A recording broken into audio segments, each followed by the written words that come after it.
If you're building APIs using Laravel, Node.js, or Spring Boot, this article is for you. Let's be honest, most developers don't actually design REST APIs. They just return JSON. And that's the problem, because professional API design is not about making it work.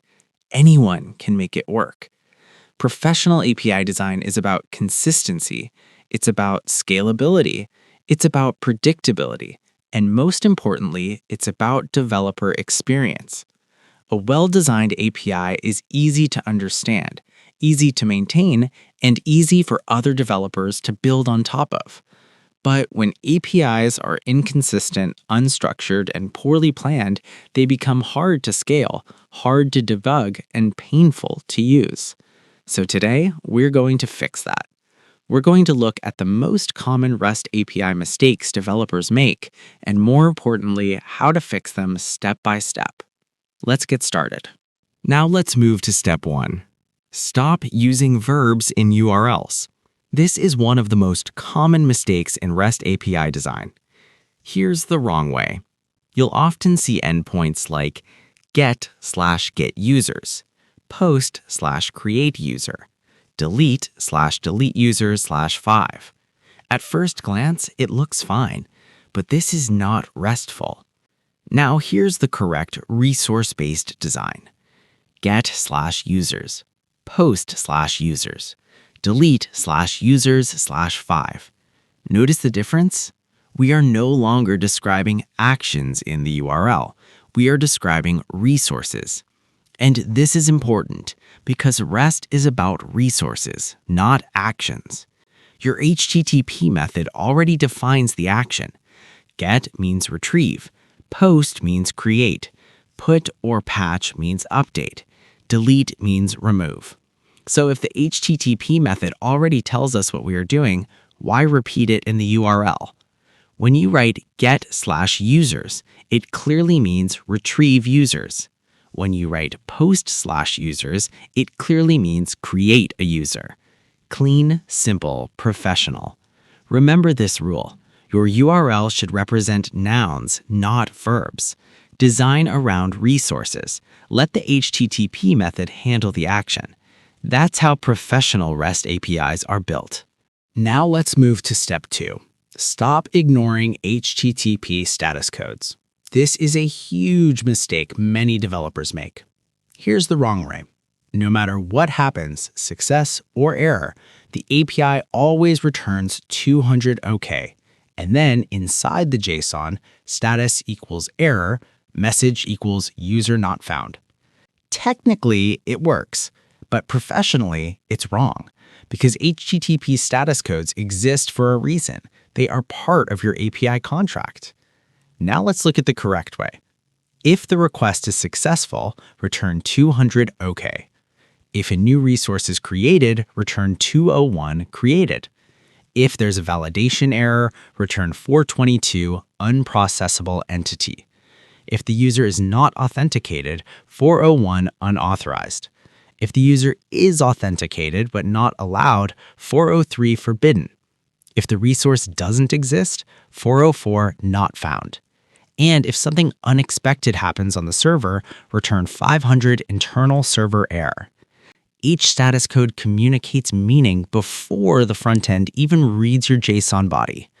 Frontend developers depend on this. Mobile apps depend on this. Other backend services depend on this. When you misuse status codes, you break predictability. And when predictability is broken, your API becomes harder to integrate and harder to scale. Professional APIs respect HTTP standards. Use status codes correctly because they are not optional. They are part of your API design. Now let's move to step 3. Stop returning inconsistent JSON.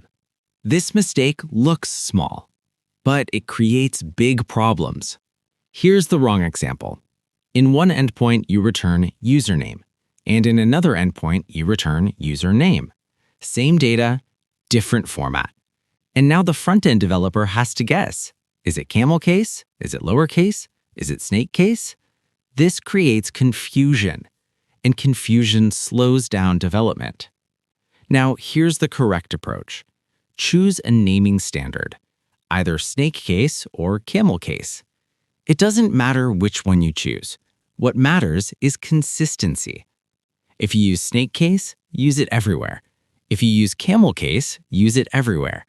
Your API should feel predictable because consistency builds trust. When developers know exactly what format to expect, they move faster, they make fewer mistakes, and integration becomes smooth. Professional APIs are boring in a good way. They are consistent, they are predictable, they are clean. So stop mixing formats. Pick a standard and stick to it everywhere. Now let's talk about step 4. Stop ignoring API versioning. This is where many APIs fail long-term. Here's the wrong way. You launch your API with /users. Everything works fine. But later, you need to change the response structure. Maybe you rename fields. Maybe you add new required properties. And suddenly, everything breaks.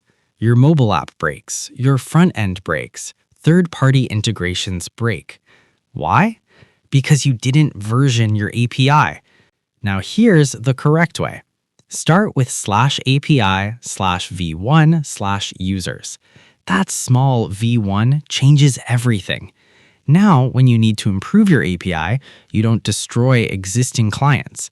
You create /API/v2/users. Old applications continue using v1. New applications move to v2. No chaos, no emergency fixes, no broken production systems. Versioning protects your clients.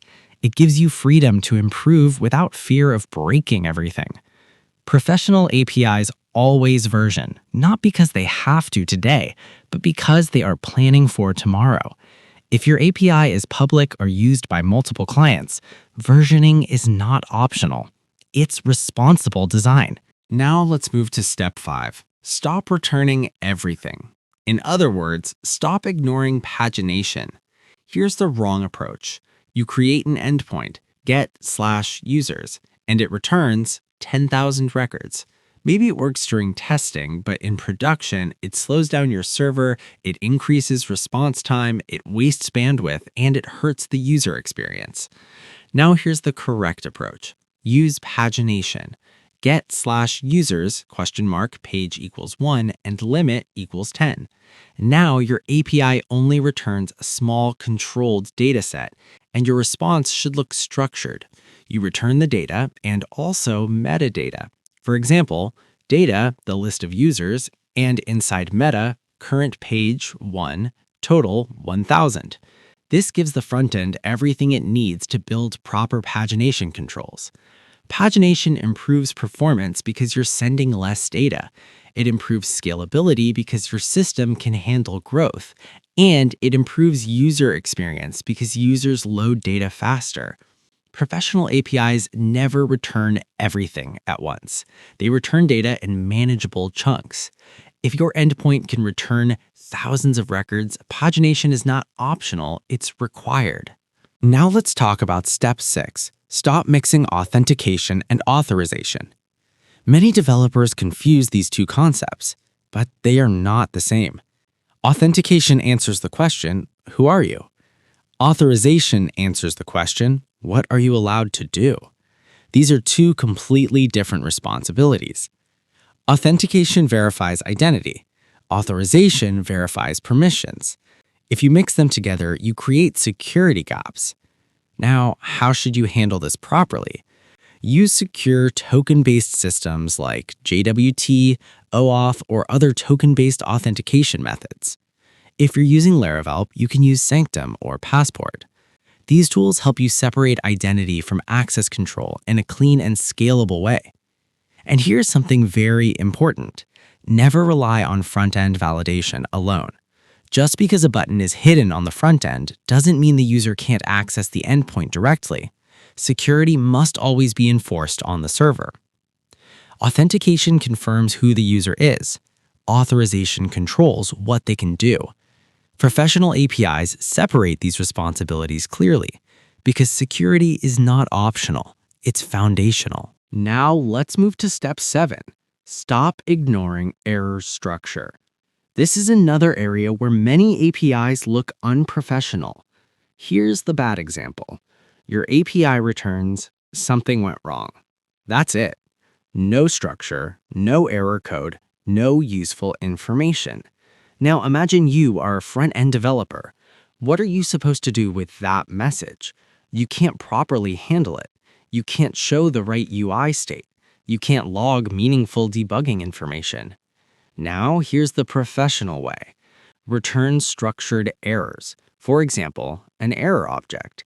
Inside it, include a code and a clear message, like code 404, message user not found. Now your errors are predictable, and predictability is powerful. The front end can check the error code. It can display the correct message. It can trigger specific logic. Structured errors make debugging easier. They make integration smoother, and they make your API feel reliable. Professional APIs treat errors as carefully as success responses, because errors are part of the contract too. So don't just say something went wrong. Make your errors structured. Make them consistent. Make them predictable. Now let's move to step 8. Stop ignoring filtering and sorting standards. This is where many APIs become messy. Here's the wrong way. You create an endpoint like get/get active users sorted by name. At first, it feels descriptive, but think about what happens next. What if you need active users sorted by email, inactive users sorted by date, users filtered by role?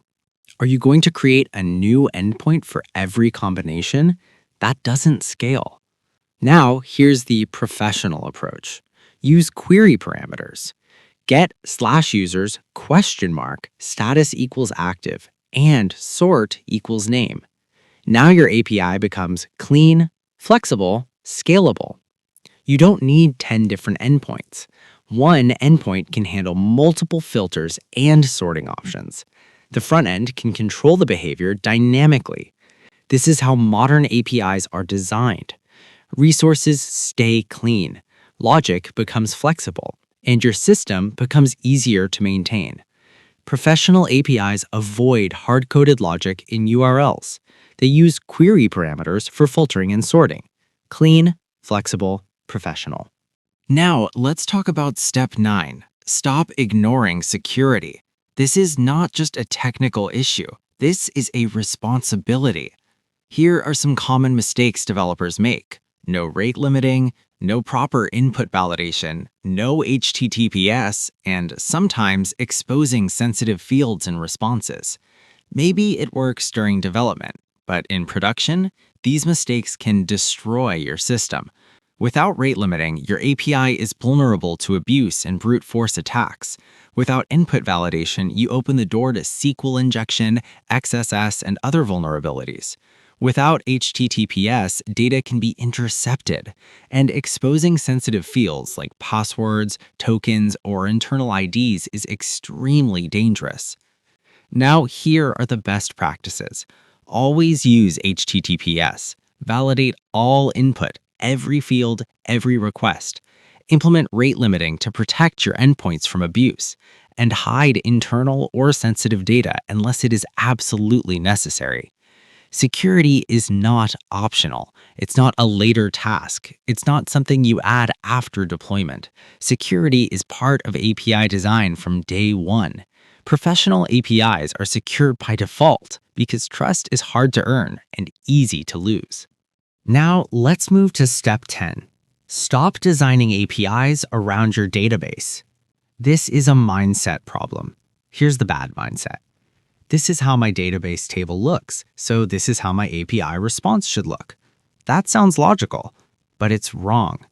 Your database structure is an internal implementation detail. Your client does not care how your tables are designed. Your client cares about getting the right data in the right format at the right time. Now, here's the professional mindset. This is how the client needs the data. That's the difference. Sometimes your API response should combine fields. Sometimes it should hide internal columns. Sometimes it should transform data completely. And that's okay, because your API is not a database mirror. Your API is a contract between your backend and every front-end, mobile app, or third-party service that depends on it. When you design around your database, you lock yourself in. When you design around client needs, you build flexibility. Professional APIs separate internal structure from external representation. Remember this: your database can change, your implementation can evolve, but your API contract must remain stable. Designed for the client, not for the table. And that's how you build APIs the professional way. Now, let's summarize everything. What do professional REST APIs actually look like? Professional APIs have versioning. They plan for growth from the beginning. They use consistent naming, no mixing formats, no confusion. They use proper HTTP status codes. Not everything is 200 OK. They implement pagination. They never return thousands of records at once. They support filtering and sorting using clean query parameters. They implement secure authentication. And they clearly separate authentication from authorization. They return predictable error structures. Not random messages, but structured, consistent responses. And most importantly, they use clean, resource-based URLs. No verbs, no messy endpoint names, just clear, logical resource design. When you combine all of these principles, your API becomes scalable, it becomes predictable, it becomes easy to integrate, and that's what makes it professional. That's the difference between it works and it's well designed. Let's end with this. REST API design is not about returning JSON. Anyone can return JSON. REST API design is about consistency. It's about scalability. It's about predictability. It's about security. And most importantly, it's about developer experience. When your API is clean and predictable, front-end developers love working with it. Mobile developers trust it. Other backend systems integrate with it smoothly. There's less confusion, fewer bugs, faster development. That is the real goal of professional API design. Not just making it work, but making it clean, making it scalable, making it reliable. Design it right from the beginning, and your future self will thank you.